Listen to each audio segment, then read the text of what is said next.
be ghosts who would like to talk to you. Drive, please. Oh, sorry. Do we use the mic? Okay. Yep. And click up on here. Just For for the recording. recording. Okay. Sure.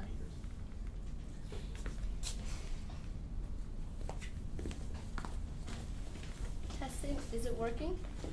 It's just for audio recording. Okay. Okay. Marley was dead to begin with. Scrooge and he were business partners for I don't know how long. Scrooge was his sole mourner.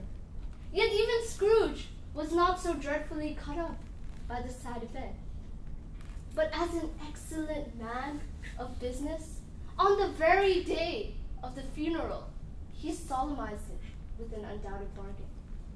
The cellar door suddenly flew open. Bah, humbug, said Scrooge. Just as he headed to shut the door, Marley's ghost leaped out of his coffin to deliver Scrooge an important message. Sound familiar? It's the holiday classic, A Christmas Carol, that tells the story of Ebenezer Scrooge, an old miser that is visited by the ghost of his former business partner, Marley, as well as the ghosts of Christmas past, present, and yet to come. Scrooge goes through a transformational experience, learning about the importance of sharing and waking up the next morning a kinder man. Good evening, ladies and gentlemen. I'm here to share the story of three ghosts I've always wanted to speak to as a kid.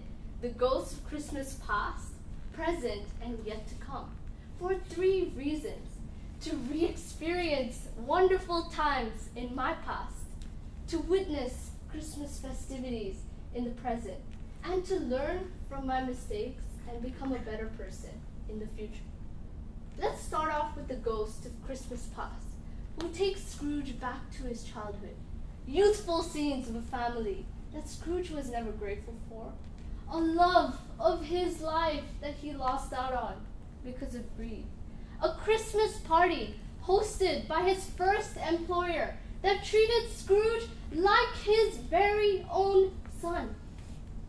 In a nutshell, Scrooge went back to the good old days before receiving the "you took this for granted, mister" scolding from the ghost of Christmas past. If I got to speak to the ghost of Christmas past, I would steal that opportunity to re-experience wonderful times in my past. And for me, that would mean an around the world in 80 minutes tour. My 9th grade trip to the Italian Alps, watching the sunset from the Eiffel Tower, those good old days in high school before my best friends left Hong Kong. And I'm willing to trade a parent lecture from the ghost of Christmas past to re-experience the memory tour of a lifetime. But let's move on to the ghost of Christmas present that takes Scrooge to see Christmas festivities around town and spends a considerable amount of time at Scrooge's unpaid clerk, Bob Cratchit's family feast, a custom to which Scrooge only gave his clerk one day to celebrate, whilst overlooking Bob's youngest son, Tiny Tim, and his ill conditions to which Scrooge isn't generous in pay. From Scrooge's experience, we see that a personal chat with the ghost of Christmas present would involve visits to other households on Christmas Day, something I would love to do.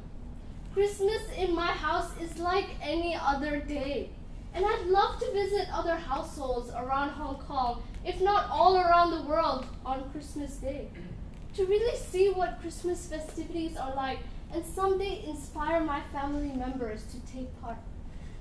It'd be a dream come true, only with Christmas music on mute and a scolding podcast on play. But I can handle it, right? Finally, the ghost of Christmas yet to come that takes Scrooge to a Christmas day in the future, the very day of his empty funeral. Scrooge realizes the mistakes he's made and wakes up the next morning a kinder man. If I got to speak to the ghost of Christmas yet to come, on a more serious note, I'd ask about my mistakes in life. Not simply whether my exercise plan was ideal and I looked fit enough on my deathbed, but whether any small actions I could have taken up would have made someone's day. Whether I was giving back to the community, whether when someone recalled my name Joy, they actually felt a twinge of joy, recalling a delightful memory we'd once had. And this discussion wouldn't simply be inspiration for a Back to the Future sequel, although I know that has potential. It would be a comprehensive look into what I could have done, or what I could have inspired others into doing to take on a better future. Be it recycling 1 cup a day, taking the bus instead of a taxi, or simply fostering a Nike Just Do It spirit when I see someone going through a rough stage. So the next time the ghost of Christmas yet to come has to take someone to the future, it'd be that perfect future we want for our kids. When I heard one of the topics for this contest was ghosts you'd like to speak to, I began thinking about celebrities I've always wanted to shake hands with.